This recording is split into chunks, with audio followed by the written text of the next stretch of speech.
ในระหว่างท้ายเดือนกันยาหากลางเดือนตุลา2025แผนกกฎหมายห้องการเมืองกองบัญชาการทหารแขวงอัตตปือได้สำเร็จการลงสุกยู่เคลื่อนไหวเวียงงานยุติธรรมและโฆษณาเผยแพร่นิติกรรมกฎหมายทั่วกองบัญชาการทหารแขวงประจำปี2025และวางทิศทางแผนการปี2026ภายใต้การเป็นประธานของสหายพันโทบุญยงไสยตกุลคณะพักหากฐานห้องการเมืองทหารแขวงมีคณะพักคณะบัญชาแต่ละกรมกองคณะพิซอบเผยแพร่ของกองบัญชาการพร้อมด้วยพนักงานดังหบที่อยู่ในเป้าหมายของการลงเผยแพร่21กรมกองที่ขึ้นกับทหารแขวงเข้าร่วมรับฟังสหายพันตีท้องไหลเทศนาวงศ์รักษาการหัวหน้าแผนกกฎหมายห้องการเมืองได้ขึ้นผ่านข้อตกลงว่าด้วยการแต่งตั้งคณะพิซอบโฆษณาเผยแพร่กฎหมายและปาฐกถาบรรณรัฐธรรมนูญครบรอบ34ปีซึ่งการลงเผยแพร่รัฐธรรมนูญในครั้งนี้รวมมี9นิติกรรมที่สำคัญคือเผยแพร่กฎหมายว่าด้วยนายทหารกองทัพประชาชนลาวรวมมี5ภาค8หมวด50มาตราข้อกำหนดว่าด้วยระเบียบการของนาย10และพลทหารรวมมี9หมวด31มาตราประมวลกฎหมายอาญารวมมี3ภาค13หมวด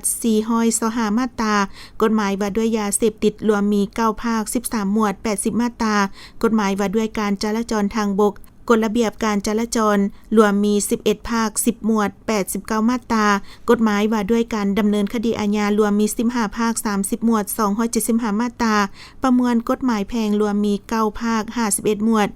630มาตรากฎหมายว่าด้วยอัยการทหารรวมมี9ภาค9หมวด66มาตรากฎหมายว่าด้วยศาลทหารรวมมี10ภาค5หมวด71มาตราภายหลังเผยแพร่กฎหมายสำเร็จแล้วนายและพลทหารอยู่แต่ละกรมกองก็ได้ผัดเปลี่ยนกันขึ้นถามตอบแลกเปลี่ยนบทเรียนตัวอย่างเหตุการณ์ปรากฏการณ์คดีข้อขัดแย้งเพื่อซอกหาวิธีแก้ไขเข้าสู่ระเบียบกฎหมายซึ่งจุดประสงค์การลงเผยแพร่กฎหมายในครั้งนี้เพื่อให้นายและพลทหารหำฮู้เข้าใจต่อระเบียบกฎหมายเพื่อต้านและสกัดกั้นปรากฏการณ์ย่อท่อนอแหนงก่อให้เกิดความบ่สงบอยู่ภายในกรมกองให้มีความสงบปลอดภัยปลอดภัยปลอดคดีในเมื่อได้หำฮู้เสื่อมซึมระเบียบกฎหมายแล้วบ่ให้นายและพลทหารละเมิดและฝ่าฝืนต่อข้อกำหนดกฎระเบียบกฎหมายเด็ดขาดผ่านการลงเผยแพร่กฎหมายในเทื่อนี้สามารถตีราคาประเมินความหำฮู้เข้าใจของนายและพลทหารแต่ละกรมกองเห็นว่ามีความหำฮู้และเข้าใจได้95%ขึ้นไป